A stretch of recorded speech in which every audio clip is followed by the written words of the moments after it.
rivière labellisée depuis 2016, la Gioune et le Pic. Nous en avons une troisième, donc c'est une belle reconnaissance de la qualité de ces milieux, de la qualité des eaux, de la biodiversité qui va avec. C'est intéressant de faire ce type d'échange et d'avoir ce partage d'expérience, parce que les approches ne sont pas forcément les mêmes. Donc de voir un petit peu comment ils fonctionnent, qu'eux viennent chez nous pour de visu voir comment fonctionnent nos rivières, et puis ce qu'on fait également par rapport aux problématiques qu'on rencontre, partager ces problématiques qui ne sont pas les mêmes chez eux que chez nous. Venir ici, c'est assez intéressant puisqu'on découvre d'autres façons de travailler. Et puis on a pu rencontrer des exploitants, des éleveurs qui ont bénéficié de travaux de préservation du cours d'eau par de la mise en défend. Et finalement de voir qu'il y a vraiment un réel engagement dans la Creuse pour préserver les milieux, maintenir le pâturage, qu'on fait les mêmes types d'aménagements agricoles et finalement d'échanger et de trouver des petites astuces pour améliorer ce qu'on fait déjà. Dans les contrats territoriaux, avec l'aide donc des financeurs tels que l'Agence de l'eau, région et le département, on met en place des programmes d'action. L'un des arrêts de notre séjour, ça a été le site des cascades d'Augerolles. Dès le Moyen-Âge, énormément de cours d'eau, enchevelus, développés, donc énormément de moulins. Contrairement au pont planche, là on a quelques idées de datation.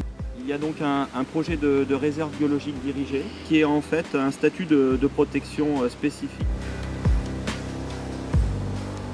On a également pu aller sur plusieurs sites tourbeux qui ont l'air d'être assez nombreux sur le plateau de Millevaches et d'échanger notamment avec un exploitant. Et c'est intéressant parce que on travaille aussi sur ces thématiques-là sur le territoire du parc du Haut-Jura, où le pâturage peut amener un petit peu de diversité floristique et montrer que c'est pas forcément antinomique, agriculture et préservation des tourbières. Ce qui nous permet en fait de maintenir ces tourbières, c'est qu'on a énormément en fait de flux d'eau qui arrive en fait par dessous.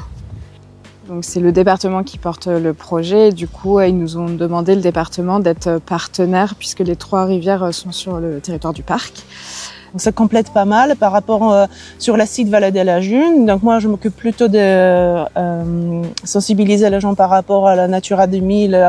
Et moi du coup je complète sur tout ce qui est enjeux liés au milieu aquatique et puis bien sûr au label Rivière Sauvage, donc et montrer aussi que y a une certaine préservation et une certaine qualité de ces cours d'eau-là sur le département de la Creuse.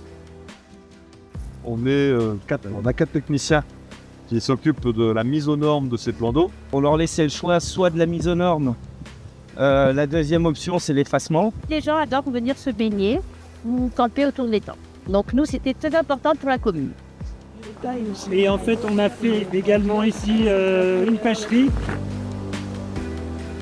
Alors sur les rivières de Creuse, effectivement, qu'on a pu voir, la Pic, Gioune, Cubaine sont vraiment des bons élèves. On est dans des milieux complètement naturels au niveau de l'occupation du sol. Elles serpentent librement, il n'y a presque pas d'ouvrage. Il y a une biodiversité qui est quand même assez remarquable sur ces cours d'eau-là. Elle a un fonctionnement qui est complètement naturel. On n'a pas tellement de barrages, elle n'a pas été recalibrée, elle n'a pas été curée.